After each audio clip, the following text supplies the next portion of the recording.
Hey, let's jump right into it. In this video, I'm going to show you 7 reasons that made me change my mind about Boston's Beacon Hill. And I think these are things you're really going to want to know. Maybe you've seen this video already, but if not, then let me tell you what makes Beacon Hill so great and, well, not so great. It's going to be wicked fun, promise.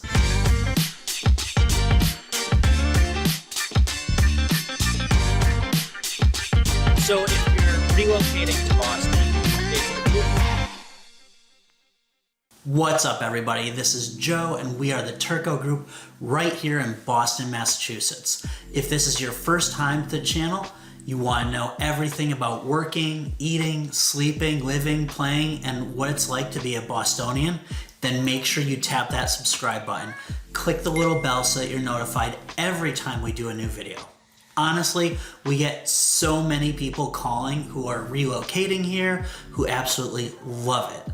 If you're thinking about moving, relocating, or coming here to stay, make sure you give us a call, shoot us a text, send us an email, or even send Paul Revere. However you want to get a hold of us, we got your back when you're moving to Boston. Now, let's jump into our 7 things you need to know about Boston's Beacon Hill. Now, most of these came up from brainstorming, did some crowdsourcing from some residents I know to figure out what some of the locals were saying that they would want to know before they were to move here. The first thing we have to talk about when it comes to Beacon Hill is it's one of the oldest and most sought after places to live in Boston.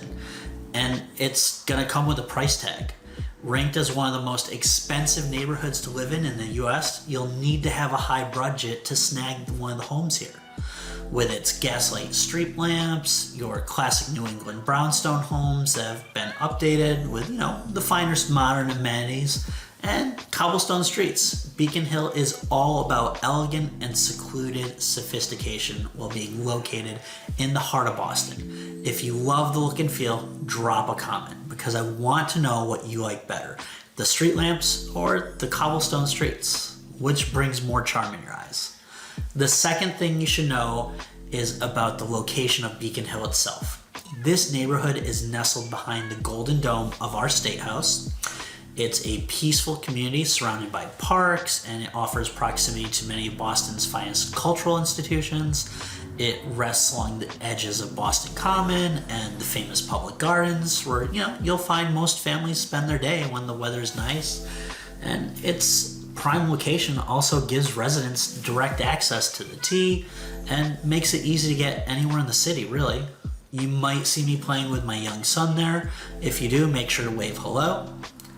But let's go to the third topic, and that's Beacon Hill's picturesque aesthetic. It draws in a lot of people looking for the perfect backdrop, so you can find, only in one of those like English romance novels. It's very quiet and private, and residents complain that influencers have zero boundaries and often find them posing directly in front of their front door. And lines form of photographers along the narrow streets looking for their next perfect shot, especially on Acorn Street. The iconic alleyway holds the title for one of the most photographed streets in the United States. Its image graces countless postcards, paintings, magnets, and just so many Instagrams, and can make driving through the area pretty difficult. For most though, it's a small price to pay for living in such a beautiful neighborhood. I'm a hobby photographer myself. I can tell you that I've loved getting shots there with my, Sony.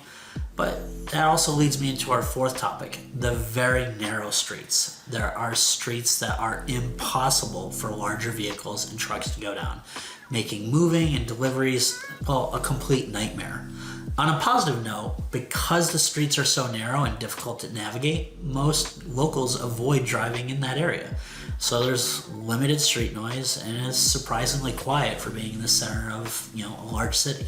Jumping into the fifth topic for Beacon Hill is the nightlife.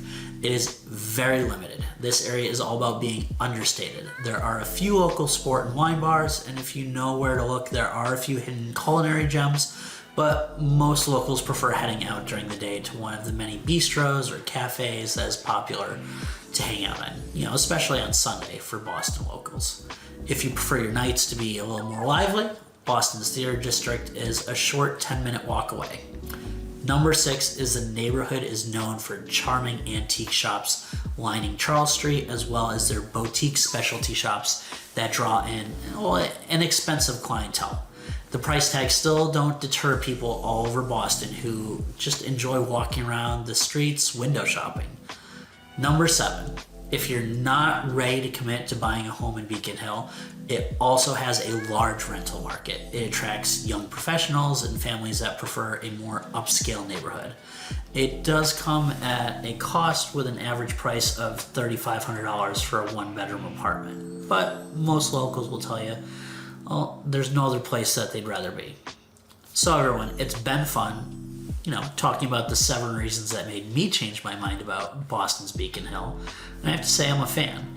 If you're thinking about this part of the city, I hope this video has been helpful. If it has been helpful, please leave a comment below letting me know that.